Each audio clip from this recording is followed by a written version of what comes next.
Once again welcome to all of you. आप सबों का आज के सेशन में बहुत बहुत स्वागत है। होप आप सभी अच्छे हैं, खुश हैं, मस्त है। साथ में आप सबों का प्रिपरेशन रिवीजन काफी अच्छे तरीके से चल रहा है। आज हम लोग फिर से करने वाले हैं एक अमेजिंग मैराथन सेशन और आज फिर से हम लोग कई सारी चीजों को पढ़ेंगे, रिवाइज करेंगे और कोशिश करेंगे एक होलिस्टिक अप्रोच अपनाने का। क्योंकि जो पढ़ाई होता है, जो हम लोग रिवीजन करते हैं, उसमें ये जरूरी हो जाता है कि अगर ये व्यक्ति है तो इसके माइंड में क्या क्या चल रहा है, इससे माइंड से निकालकर 50 चीजें हम आपके सामने रख दें ताकि आपको सारी चीजें एक दूसरे से कनेक्टेड दिखने लगे, है ना। चलिए शुरू करते हैं without any late. Slide number 1। सबसे पहला यह है, the term internal disturbance was replaced by 44th amendment act 1978। आप सबों को पता है कि हमारे कॉन्स्टिट्यूशन में पहले इंटरनल डिस्टर्बेंस लिखा जाता था और इसके आधार पे इमरजेंसी इंपोज किया जाता था। Under which article, under which article, can anyone explain? Under which article, under which article? बिल्कुल, आर्टिकल नंबर 352, आर्टिकल नंबर 352 से। और ये इंपोज करने का पावर किसके पास होता है? Who has the power to impose emergency? ये प्रेसिडेंट ऑफ इंडिया के पास होता है, राइट। द्रौपदी मुर्मू जी के पास है, ठीक है ना। आपको ये देखने को मिलता है। तो इस तरह से internal disturbance was change with arm rebellion. आपको देखने को मिलता है कि ये जो टर्म होता है इसे 44th अमेंडमेंट एक्ट के माध्यम से चेंज कर दिया जाता है। अब आप लोग ये बताइए, इसके पहले इस 44th अमेंडमेंट एक्ट के माध्यम से एक और बहुत बड़ा चेंज हुआ था, एक और बहुत बड़ा चेंज हुआ था। वो चेंज कौन सा था?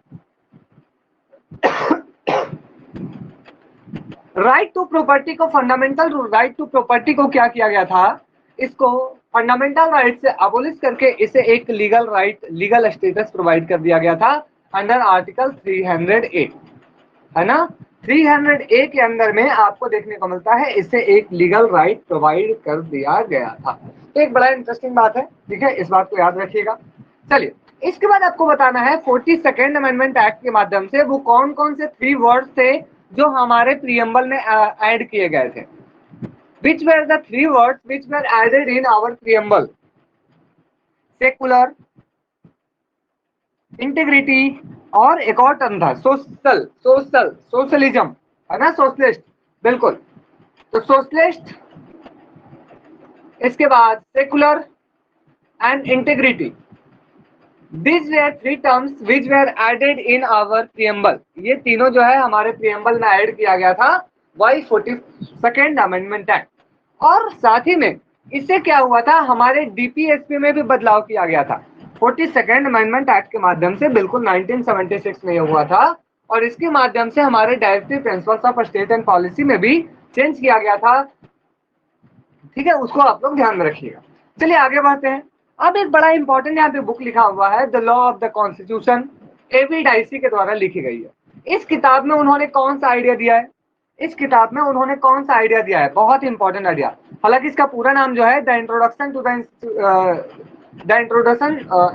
To the law of the constitution, I think वैसा है ना। बिल्कुल, इसमें उन्होंने दिया था रूल ऑफ लॉ का idea, rule of law. Rule of law का आइडिया जो है वो इनके द्वारा दिया गया था, यानी कि कानून का शासन। ओके, आप लोग ये बता सकते हैं क्या, who gave the idea of separation of power? Who gave the idea of separation of power? Who propounded the idea of separation of power? बिल्कुल, Montesquieu। Montesquieu gave the idea of separation of power in which book? In which book? In which book? The name of that book was Spirit of Laws, है ना, Spirit of Laws, याद रखिएगा। चलिए, Who gave the idea of class of civilization? Class of civilization का idea किसने दिया था? Who gave the idea of class of civilization? बिल्कुल, हंटिंगटन साहब ने दिया था। Who gave the idea of, who gave the idea of end of ideology? End of ideology का आइडिया कौन दिए थे? End of ideology, Michael Foucault? No, Daniel Bell, याद रखिएगा। बिल्कुल, Daniel Bell is correct answer, Daniel Bell. Okay, who give the idea of end of history? End of history, इतिहास का अंत, भैया इतिहास का अंत हो गया, अब हम कुछ नहीं कर सकते। बिल्कुल, फ्रांसिस फुकुयामा, है ना, very good. Okay, who counter the idea of end of history. End of history के आइडिया को काउंटर किसने किया था? काउंटर करके एक नई आइडिया किसने दी थी? Who counter the idea of end of history and given a new idea? बिल्कुल, हंटिंगटन साहब ने इसे काउंटर किया था और एक नया आइडिया दिया था, क्लास ऑफ सिविलाइजेशन। याद रखिएगा। चलिए, who wrote the book, who wrote the book the political order in changing society, political order in changing societies? Who wrote political order in changing societies? बिल्कुल, that was also a book by him also, that means कि माइक आपके Huntington साहब, ठीक है ना। Okay, who wrote the book the order of things, order of things? Who wrote the book the order of things, the order of things? हना aren't? No.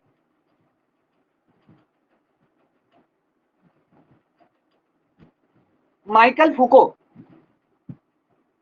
Michael फुको, ठीक है, Michael फुको। Okay, who wrote the book history of sexuality, history of sexuality? History of sexuality किताब किसने लिखी थी? बिल्कुल, और कौन सी बुक थी इनकी? और कौन सी थी? हिस्ट्री ऑफ सेक्सुअलिटी हो गया, discipline and punish, discipline and punish, very important book, discipline and punish. Madness of civilisation, madness of civilisation, knowledge power, the archaeology of knowledge. There are many books, बहुत सारे books थे जो इनके द्वारा लिखे गए थे, माइकल फुको के द्वारा, ठीक है, याद रखिएगा। Okay, who gave the idea of bio power, who gave the idea of bio power?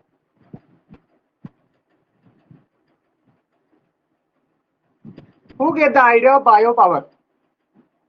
बिल्कुल, याद रखिएगा, माइकल फुको, माइकल फुको। बस ये सबको माइंड में अपने रख लेना है, ठीक है, एक बार बस सुन लीजिए, आपके माइंड में ठहर जाएगा, ठीक है ना। बायो पावर का आइडिया जो है माइकल फुको ने दिया था। Okay, who gave the idea of this deconstruction, sorry, deconstruction, deconstruction का आइडिया किसने दिया था? कम ऑन एवरीवन, सभी पार्टिसिपेट कीजिए। Who gave the idea of deconstruction? Jacques Derrida, है ना, Jacques Derrida gave this idea, Jacques Derrida इस idea को दिया था। Okay, who gave the idea that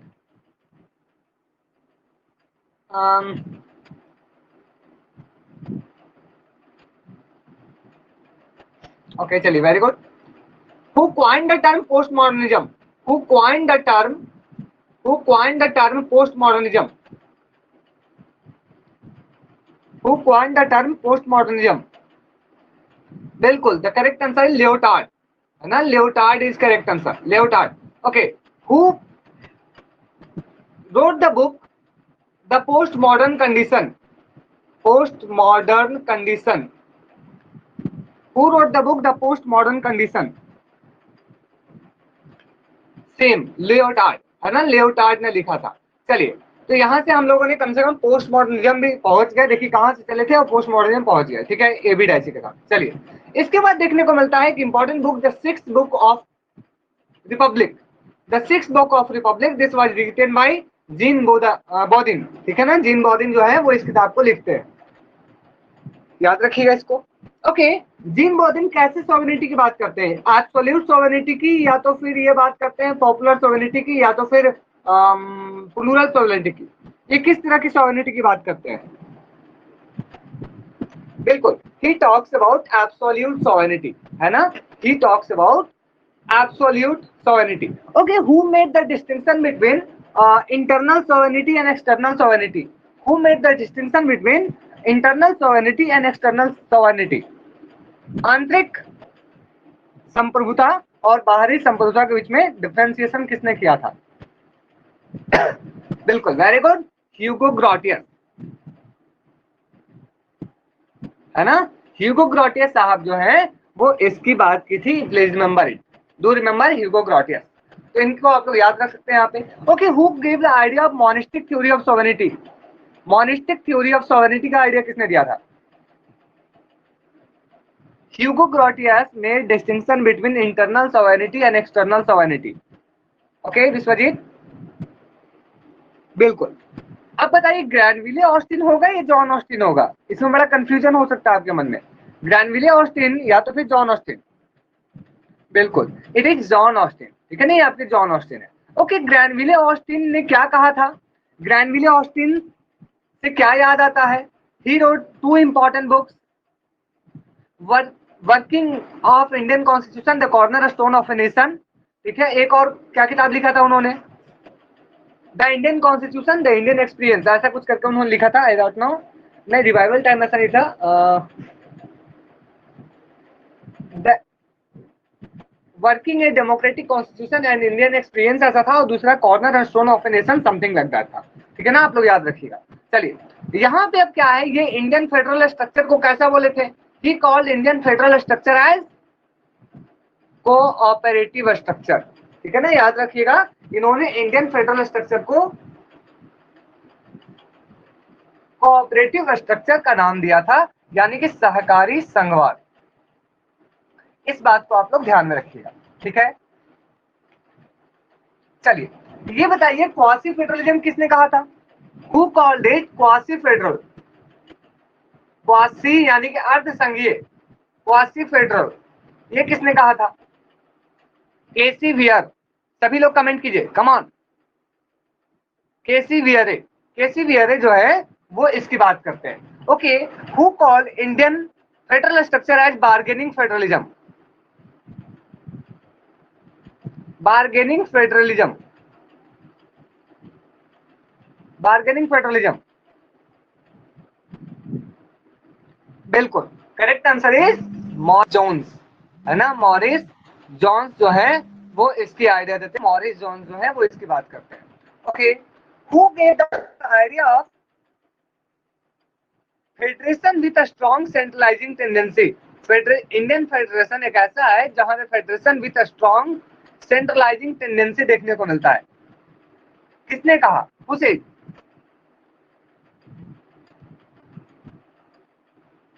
बिल्कुल आइवर जेनिंग, है ना, आइवर जेनिंग ने इस बात को कहा था, please remember, do remember this thing. चलिए, हु,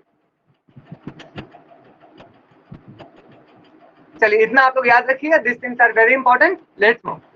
अब आगे आपका आता है नेक्स्ट पॉइंट, ओम्बड्समैन।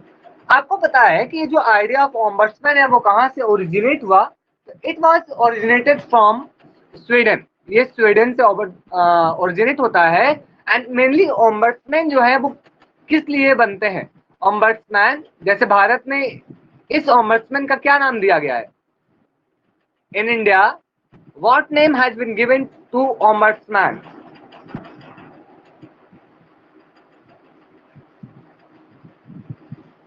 बिल्कुल, लोकपाल एंड लोकायुक्ता। भारत में इसे लोकपाल भी कहा गया है, लोकायुक्त भी कहा गया। लोकायुक्त कहाँ होते हैं? वो राज्य में होते हैं, और जो आपके लोकपाल हैं वो पूरे भारत के होते हैं, ठीक है ना, इसको याद रखिएगा। तो बिल्कुल लोकपाल एंड लोकायुक्त ये एक्ट 2013 में पास हुई थी, इसे भी आप लोग ध्यान में रखिएगा। Okay, am I not audible? क्या मेरी आवाज कट रही है? सभी लोग जा रहे हैं लगातार, कुछ दिक्कत है क्या?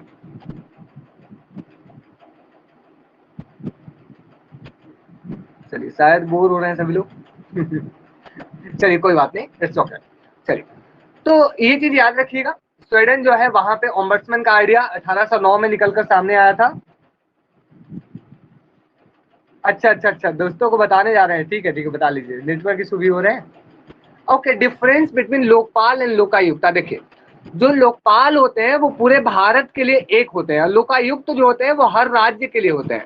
जो लोकायुक्त होते हैं वो राज्य के लिए होते हैं, ठीक है, और राज्य के लिए होते हैं, दैट मीन्स कि सबसे पहला अगर राज्य की बात करें जिसने इसको इम्प्लीमेंट किया था तो इट वाज महाराष्ट्र, महाराष्ट्र, ठीक है। सबसे पहले इसके रिगार्डिंग जो कानून लाया गया था वो उड़ीसा में लाया गया था, ठीक है। लेकिन आपको ये देखने को मिलता है भारत में जो सबसे पहले लोकपाल बनाया गया वो 2013-14 में बनाया गया था, क्या बात है? हाँ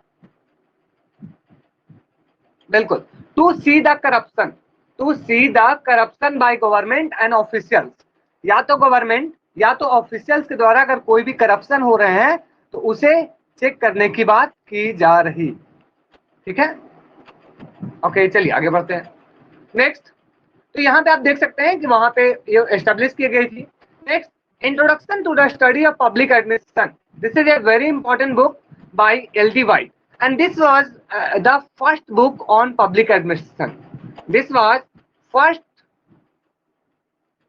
book on public administration.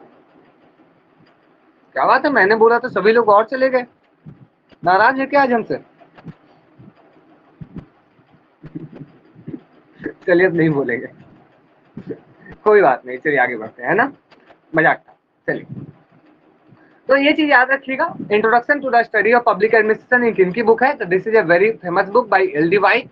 LD. White ने ये किताब लिखी थी। ठीक है, अब यहाँ पे इंपॉर्टेंट है कि DPSP is post dated cheque, ये किसने कहा था, हु कॉल्ड दैट, कि जो डीपीएसपी है वो हमारा पोस्ट डेटेड चेक है, वो आपका केटी शाह नामक एक व्यक्ति ने कहा था। इस बात को याद रखिएगा, प्लीज रिमेंबर इट, क्योंकि ये आपसे एग्जाम में पूछा जा सकता है। ओके चलिए, अब यहाँ पे आगे आप ध्यान दीजिए कि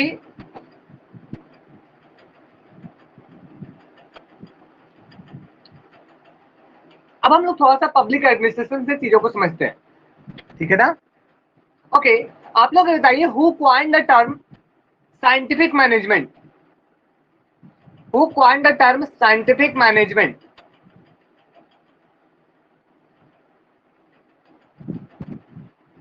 who coined the term scientific management? बिल्कुल, Louis Brandeis. Louis Brandeis was the man who coined this term. ठीक है, याद रखिएगा। ओके, ये बताइए, who coined the term bureaucracy? Who coined the term bureaucracy? Max Weber? No no,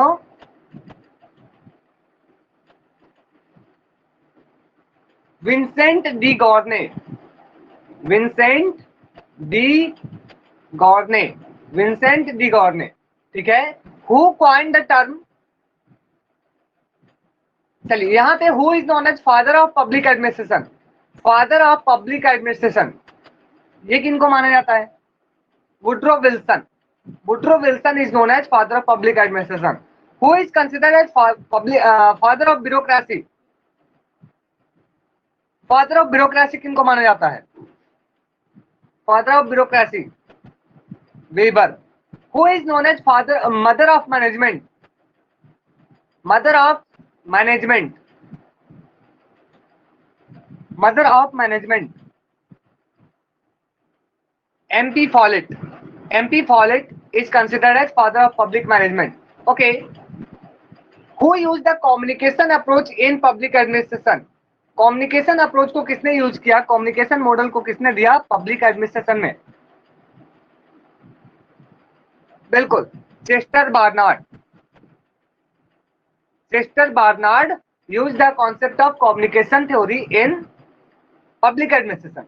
okay, who give the idea of zone of acceptance? Zone of acceptance की बात कौन करते हैं?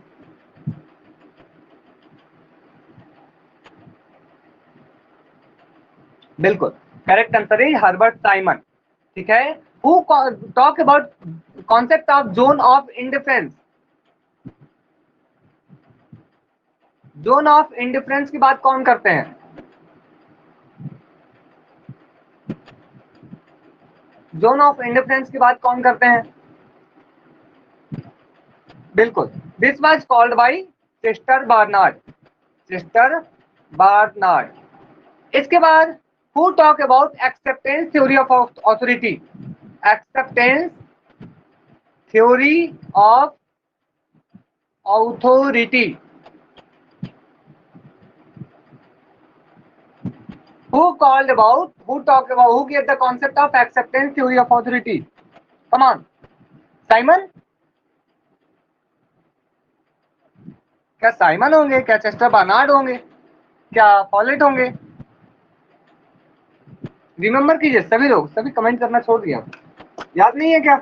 नहीं याद है लिखिए no sir, there is no issue. If you can't recall right no, simple.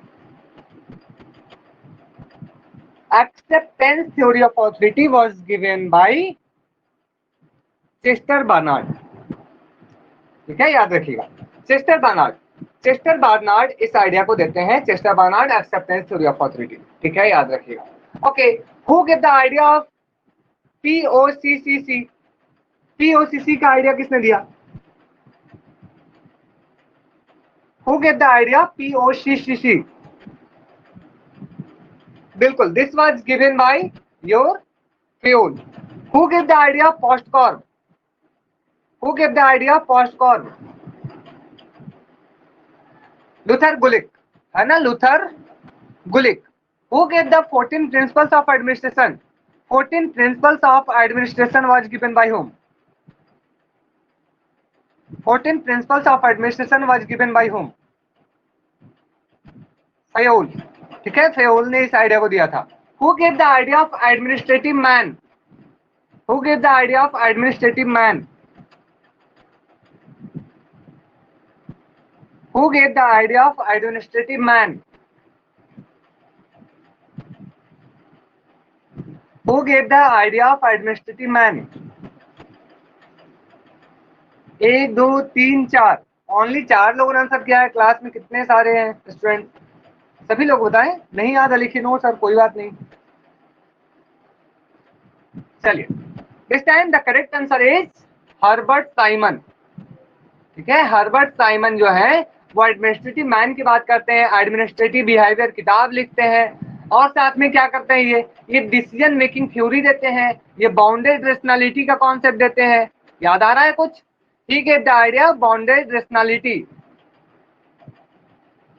याद आया? याद आया? बिल्कुल, इकोनॉमिक मैन की बात तो आपके टेलर साहब करते हैं, बिल्कुल। ओके, फ्यूल भी करते हैं। Okay, who gave the ideal form of bureaucracy? Ideal form of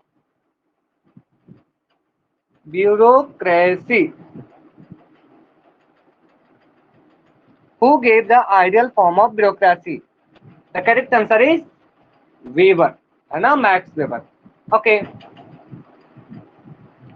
चलिए यहां पे बताइए, who gave the concept of need hierarchy theory?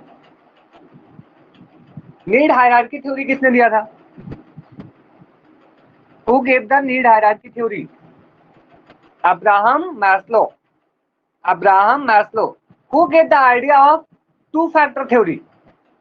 To factor theory किसने दिया था? टू फैक्टर थ्योरी किसने दिया था? Frederick Herzberg. Frederick Herzberg. ठीक है, याद रखिएगा। Okay, who gave the idea of theory of x and y? Theory of x and y. Theory of x and y was given by whom? Theory of x and y was given by whom?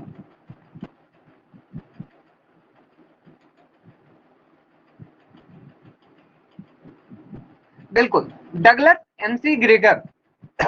Douglas McGregor. Okay, who is known as founding father of human relation theory? Human relation theory के founding father कौन माने जाते हैं? Okay, who give the idea? बिल्कुल, Elton Mayo. Elton Mayo. Who give the idea of mental revolution? Mental revolution का idea किसने दिया? Who give the idea of mental revolution? बिल्कुल, F W Taylor. F W Taylor इसकी बात करते हैं। Okay, F W Taylor की कौन कौन सी बुक थी? क्रोनोलॉजिकल ऑर्डर में बताएं। क्रोनोलॉजिकल ऑर्डर में बताइए इनकी बुक। सबसे पहला कौन सा था book?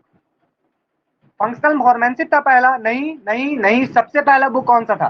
First book a piece rate system. पहला बुक था a piece rate system, 1893, I think यही था। अच्छा, पहला था art of cutting metal. Okay right, मुझे लगा है कुछ है इसमें गड़बड़। ओके चलिए, इसको ऐसे याद कर लेते हैं, याद रखिएगा, इंपॉर्टेंट बुक, चलिए इंपॉर्टेंट बुक देख लेते हैं। एक है ए पीस रेट सिस्टम, दूसरा है शॉप मैनेजमेंट, तीसरा है आपका the art of cutting metal, और चौथा है आपका scientific principles of scientific management, and ये जो किताब है ये लास्ट में लिखा गया था, प्रिंसिपल्स ऑफ साइंटिफिक मैनेजमेंट। ठीक है, याद रखिएगा बिल्कुल। तो ये कुछ इंपॉर्टेंट बुक हो गए। Okay, who wrote the book industrial and scientific management, no sorry, who wrote the book general and industrial management, sorry for that, general and industrial management is a very important book by whom?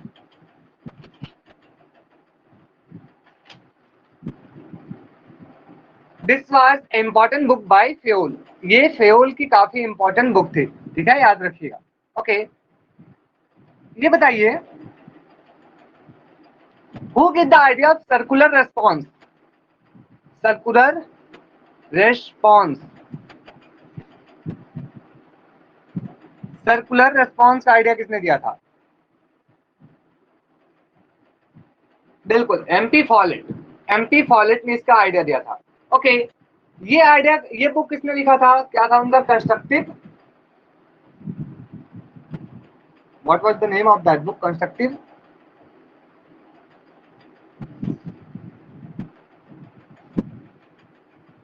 हाँ constructive concept था, very good, constructive concept, this famous idea was given by MP Follett. यहाँ तो उन्होंने क्या कहा था, हम अपने प्रॉब्लम्स को, कॉन्सेप्ट को कितने तरीके से सॉल्व कर सकते हैं? There are 3 ways. कौन कौन से 3 वेज थे? What are the 3 ways? Domination, integration और एक और क्या था? डोमिनेट करके, कॉम्प्रोमाइज करके, है ना? डोमिनेशन, इंटीग्रेशन एंड कॉम्प्रोमाइज, जहां पे इंटीग्रेशन जो है वो एक बेस्ट फॉर्म है, किस लिए? तो वो प्रॉब्लम को सॉल्व करने के लिए, किसी भी प्रॉब्लम को खत्म करने के लिए। चलिए इतना याद रखिएगा। Okay, who wrote the book the human problem of industrial civilization, the human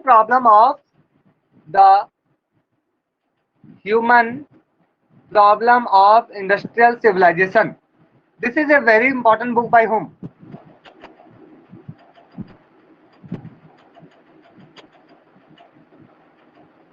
बिल्कुल एल्टन मयो, ठीक है ना? ओके, ये बताइए, हॉथोर्न एक्सपेरिमेंट कब और कहां कंडक्ट किया गया था?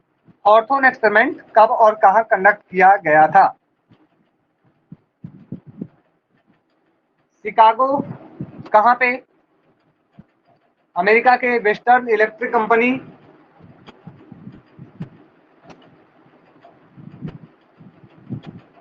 कब किया गया था? लेट 1920s में, बिल्कुल लेट 1920s में ये आयोजित किया गया था, राइट? चलिए, कौन कौन से एक्सपेरिमेंट किए गए थे इसमें? इनमें कौन कौन से एक्सपेरिमेंट थे?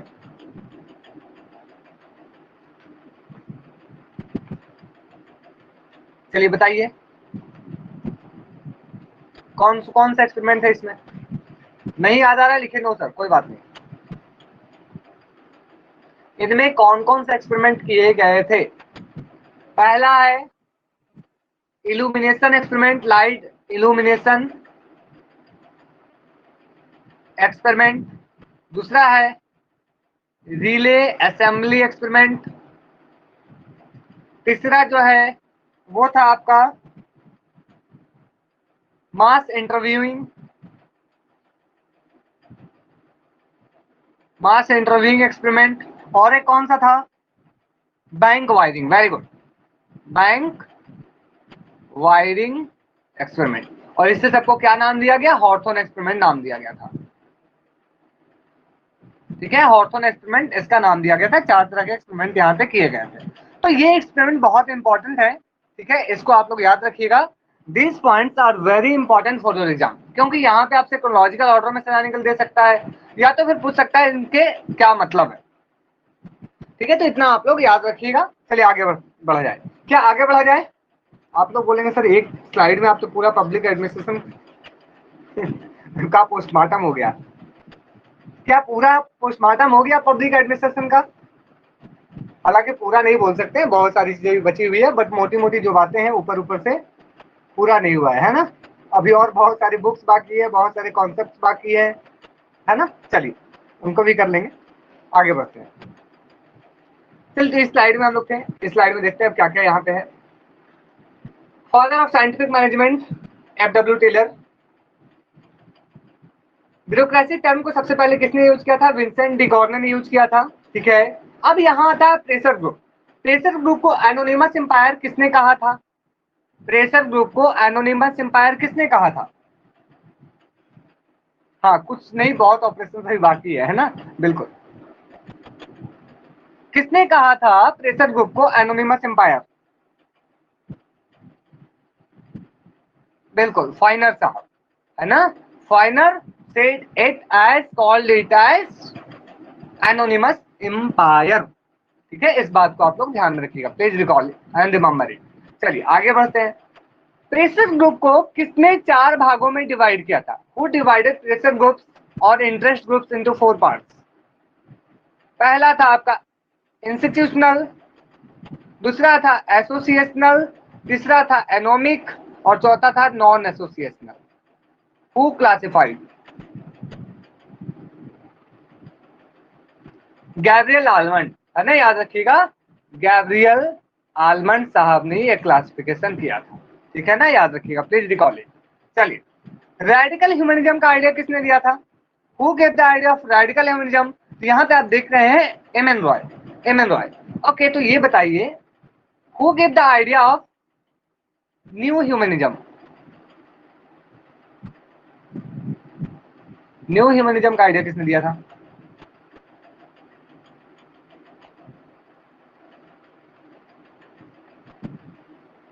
Who gave the idea of new humanism?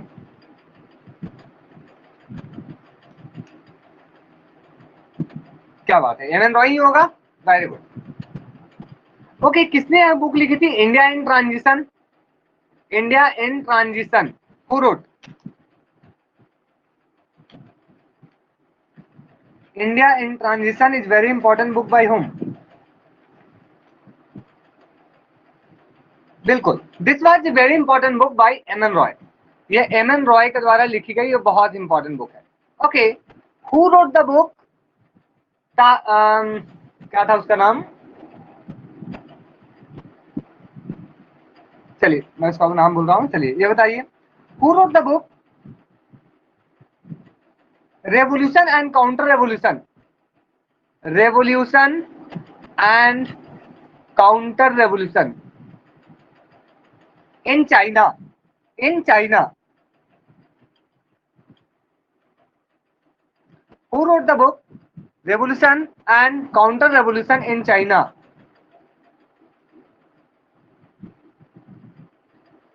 सभी लोग बोल रहे हैं Mao, MAO, Mao Zedong. Is it like that? No, incorrect answer. Revolution and counter revolution in China was important book by M N Roy. ये M N Roy की book है। This is an important book by Manvendra Nath Roy. याद रहेगा? Will you remember? Manvendra Nath Roy, revolution and counter revolution in China. This is a very important book by Manvendra Nath Roy. ठीक है, okay. आगे देखते हैं, इनकी एक और इंपॉर्टेंट बुक है new humanism. New humanism a manifesto. A manifesto, और ये बुक 1947 में आई थी। और this is also a very important book by M N Roy. ठीक है, इसको आप लोग याद रखिएगा, प्लीज रिमेंबर।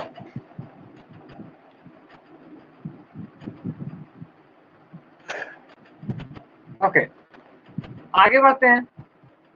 जॉन लॉक, ये किससे एसोसिएटेड है? Right to life, liberty and property, you all know. ये right to life, liberty and property से एसोसिएटेड है। ठीक है, state as a cooperative institution, ये किसने कहा था? स्टेट जो है वो एक कोऑपरेटिव इंस्टीट्यूशन है, मैकियावर। क्या आप लोगों को मैकियावर की बुक याद आ रही है? क्या मैकियावर की कोई बुक याद आ रही है? बहुत इंपॉर्टेंट एक बुक है राजनीति विज्ञान में,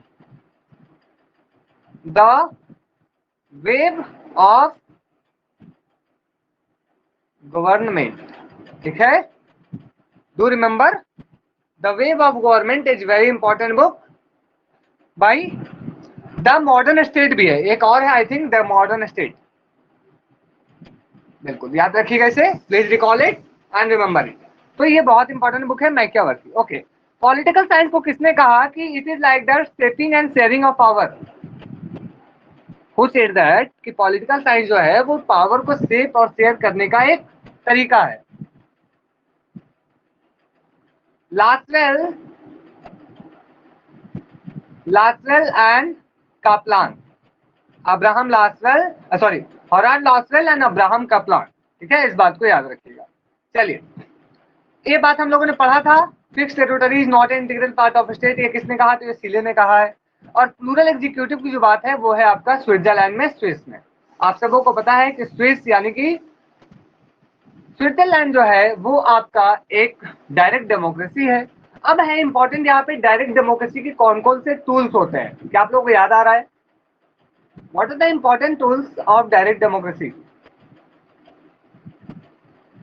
इनिशिएटिव, रिकॉल, रेफरेंडम, प्लेबिसाइट। बिल्कुल, इनिशिएटिव, रिकॉल, रेफरेंडम, ये तीन याद रखिएगा। This are very important, this things are very important. Okay, कोई भी अगर न्यू कानून बनाना होता है, कोई अगर नया लॉ बनाना होता है, तब इनमें से कौन सा स्टेप लिया जाता है? इनिशिएटिव, रिकॉल या रेफरेंडम, ये तीनों में से कौन यूज किया जाता है? बिल्कुल याद रखिएगा, इनिशिएटिव। इनिशिएटिव इसमें यूज किया जाता है, initiative is use for making a new law, ठीक है? याद रखिए। चलिए आगे बढ़ते हैं। ओके, आपको पता है uniting for piece resolution UNSC से पास हुआ था, यस और नो? ये यूएनएससी से पास हुआ था, यस और नो?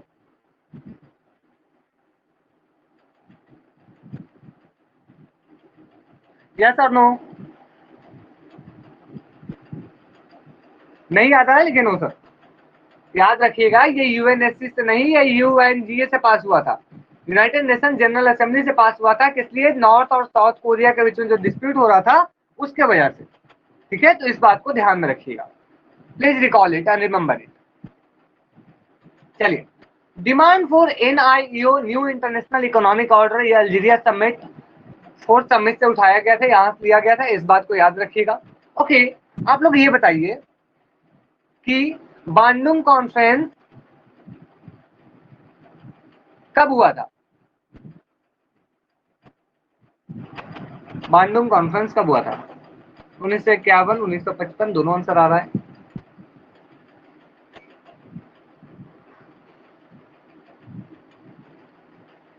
चलिए याद रखिएगा, बांडुंग कॉन्फ्रेंस 1955 में हुआ था, ठीक है?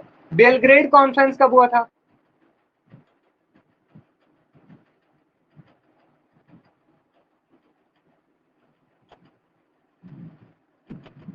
बिल्कुल, बेलग्रेड जो था वो पहला मीटिंग था, it was first meeting, it was first summit of नाम कंट्रीज, नॉन अलाइनमेंट मूवमेंट का ये पहला आपको देखने को मिलता है मीटिंग होता है।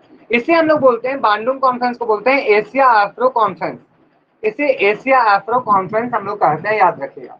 ओके, अभी इसमें टोटल कितने मेंबर्स हैं? हाँ, फाइनल मतलब वही वही से एस्टेब्लिशमेंट हो रहा है इसका। अभी टोटल कितने मेंबर्स हैं? देखिए, अभी याद रखिए 120 या 121, आई कैन रिकॉल, इतना ही मेंबर्स हैं। 123, ओके, एक बार आप लोग चेक कर लीजिएगा, आई कैन रिकॉल कि 120 से 123 के बीच में, मतलब इसी बीच में कोई है, ठीक है? इसी के बीच में इसकी मेंबरशिप है 120 121, एक बार चेक कर लीजिएगा, ठीक है? चलिए, अब इंपॉर्टेंट यहाँ पे है कि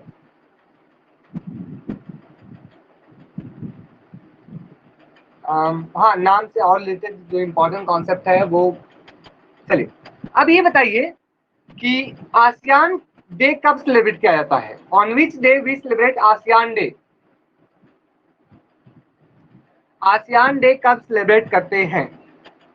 8 अगस्त, है ना? Very good. तो हम लोग 8 अगस्त को सेलिब्रेट करते हैं। ओके, तो ये बताइए कि the term mini SAARC is associated with which organisation? Mini SAARC is associated with which organisation? हाँ बिल्कुल श्रद्धा, मिनी सार्क हम लोग किसको बोलते हैं?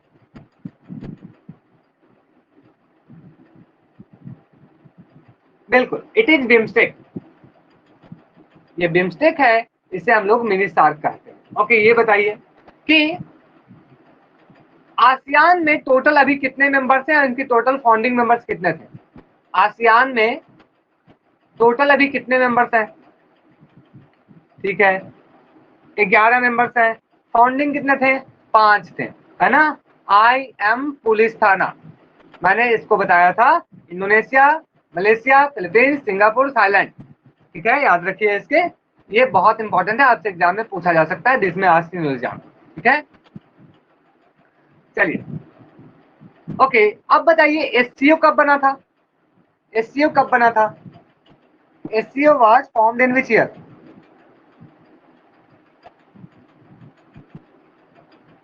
SCO was formed in which year?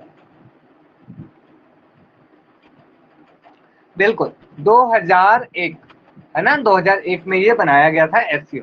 चलिए, आपको देखने को मिलता है फर्स्ट एआरसी जिन्होंने सबसे पहले लोकपाल और लोकायुक्त के कॉन्सेप्ट को सजेस्ट किया था, ये इनिशियली चेयर किया जा रहा था मोरारजी देसाई के द्वारा, वहीं बाद में इसको चेयर किया गया था के हनुमंथैया के द्वारा। क्यों? क्योंकि उस समय तक जो मोरारजी देसाई थे वो डिप्टी प्राइम मिनिस्टर यहाँ के बन चुके थे, इस बात को याद रखिएगा। वहीं सेकेंड एआरसी जो है वो बहुत इंपॉर्टेंट है, क्योंकि सेकेंड एआरसी जो है वो टोटल कितना रिपोर्ट पब्लिश करता है? Second ARC submitted total how many reports?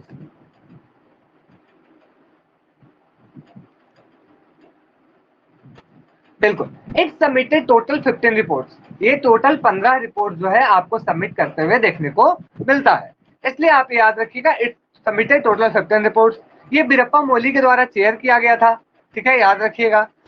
अब यहाँ पे इंपॉर्टेंट है कैग। कैग यानी कि comptroller and auditor general of India.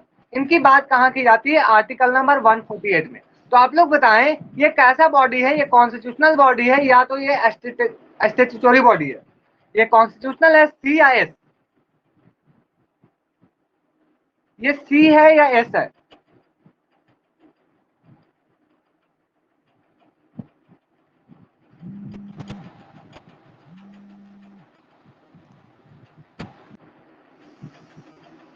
अच्छा, अब आप लोग ये बताइए कि जिसका मेंशन हमारे कॉन्स्टिट्यूशन में होता है ये वो कभी भी स्टैट्यूटरी बॉडी हो सकता है क्या?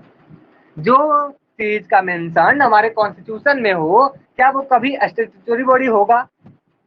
तो फिर आप लोग कैसे बोल रहे हैं? मैंने कंफ्यूज करने के लिए ही क्वेश्चन पूछा था एंड आप सभी मेरे जाल में फंस गए। You all got trapped in my net. Okay, तो प्लीज बी केयरफुल, आपके कॉन्स्टिट्यूशन में जो बातें लिखी गई है वो तो कॉन्स्टिट्यूशनल बॉडी होगी। ये तो कॉन्स्टिट्यूशनल बॉडी है, क्योंकि कॉन्स्टिट्यूशन में साफ साफ लिखा गया है आर्टिकल नंबर 148 में, इसमें कोई दिक्कत नहीं होनी चाहिए। ठीक है, ओके। आप लोग बताएं national commission for human rights ये कैसा बॉडी है? National commission for human rights,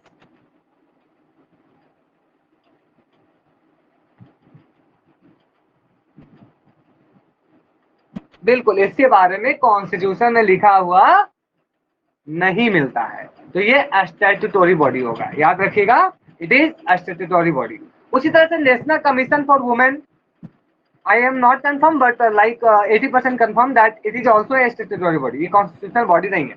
वही आपको देखने को मिलता है national commission for schedule caste, national commission for schedule tribe, है ना? ये जो है नेशनल कमीशन फॉर ओबीसी, ये जो है ये आपकी कॉन्स्टिट्यूशनल बॉडी है। किस आर्टिकल में लिखा गया है इनकी बातें?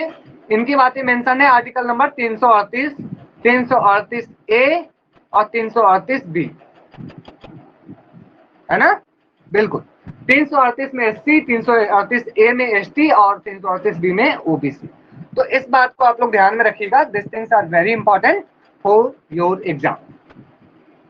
चलिए, अब इनकी बात हम लोग कर लिए, नीड हायर के थोड़ी बात कर लिया हम लोगों ने, ये भी बात कर लिया, ये भी बात कर लिया, क्रिएटिव एक्सपीरियंस की बात कर लिया, हॉथॉर्न, फादर मदर मैनेजमेंट। चलिए, ये सब कुछ तो हम लोग बात कर लिए, सिर्फ ये बात नहीं किया था मैनेजमेंट ऑफ ऑब्जेक्टिव किसने दिया, तो ये पीटर ड्रकर ने दिया है। X and Y, Douglas, McGregor की बात करें। चलिए, अब ये बताइए आप लोग, यहाँ पे क्वेश्चन मैं आप लोगों से ओरली पूछता हूँ, who wrote the book anarchical society? Who wrote the book anarchical society?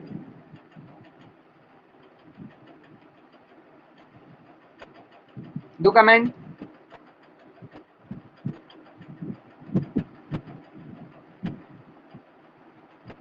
याद रखिएगा, हेडले बुल, ठीक है, हेडले बुल, बिल्कुल Mohammad, Hedley Bull. Okay, who wrote the book the great transformation? The great transformation,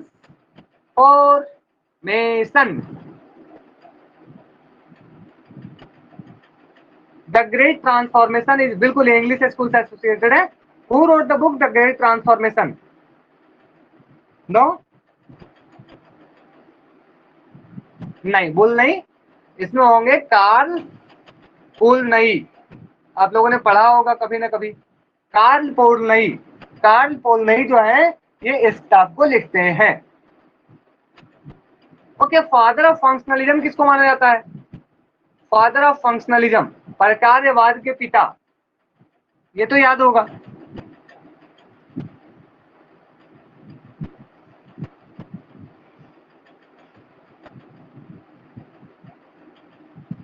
हाँ, David Mitrany, David Mitrany is correct answer, ठीक है। Okay, who said that property is theft? Property is theft, property is theft, who said? Ricardo? No, नहीं नहीं, रिकार्डो नहीं कहते हैं, रिकार्डो क्या कहते हैं, वो नहीं कहते हैं, बिल्कुल Proudhon, Proudhon said that property is theft, ठीक है, इस बात को आप लोग ध्यान में रखिएगा, please be careful. Okay, who gave the three dimensions of power या three views of power? Power a radical view, who wrote the book power a radical view?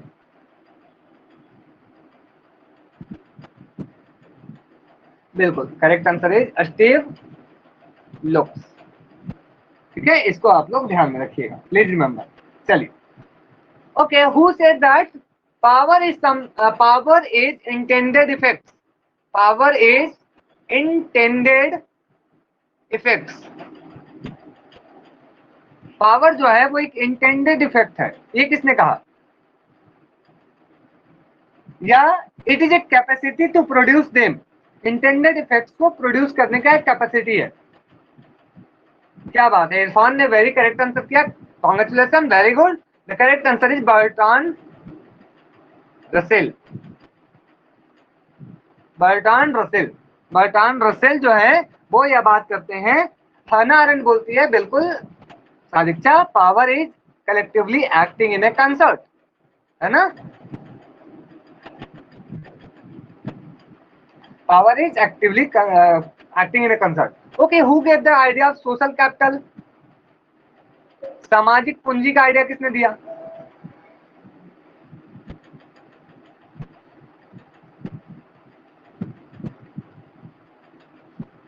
Am I audible? Putnam, Anthony Giddens? No. Social capital.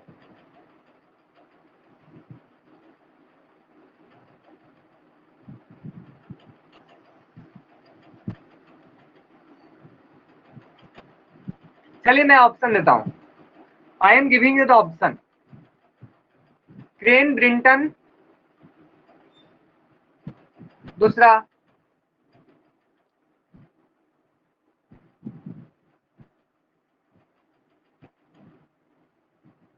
पहला crane Brighton, दूसरा Walzer, तीसरा Putnam, चौथा none of the above. बताइए, very good, the correct answer is Putnam. Putnam साहब जो है वो इस आइडिया को देते हैं, Putnam gave the idea of social capital. Putnam gave the idea of social capital, इस बात को याद रखिएगा, ठीक है। तो मुझे लगता है कि आज के लिए इतना ही रखा जाए। आज आ चुका है आप लोगों का मतलब नोटिफिकेशन, तो आप सभी अब तैयार हो जाइए। किसी भी प्रकार का कोई भी समझौता नहीं होना चाहिए, सिर्फ और सिर्फ अब रिवीजन होना चाहिए, है ना। सर सिटी वाला MSG कब आएगा? सिटी इंटीमेशन आ जाएगा, वैसे आपने जहां भरा वहीं आएगा सेंटर, उसमें कोई दिक्कत नहीं आएगा, वो आ जाएगा 1-2 दिन में आ जाएगा, वो आ जाएगा 1-2 दिन में। सिटी इंटीमेशन आ गया है मोहम्मद? अच्छा अच्छा आ गया है, फिर आ गया है, आप चेक कर लीजिए प्लीज, चेक वंस, ठीक है। अच्छा चलिए लोग, मतलब आप सभी चेक करने गए थे, जाइए वहां पे अपना लॉगिन कीजिए, आ जाएगा पोर्टल पे मैं अभी लिंक शेयर कर देता हूँ, ठीक है। मैं अभी लिंक शेयर कर देता हूँ आप लोगों के साथ, I am sharing the link, okay, ठीक है। Thank you everyone. हाँ सब सेम ही होता है। Thank you everyone, let's meet again tomorrow, all the best, keep learning, keep smiling, thank you, thank you, thank you, thank you, welcome.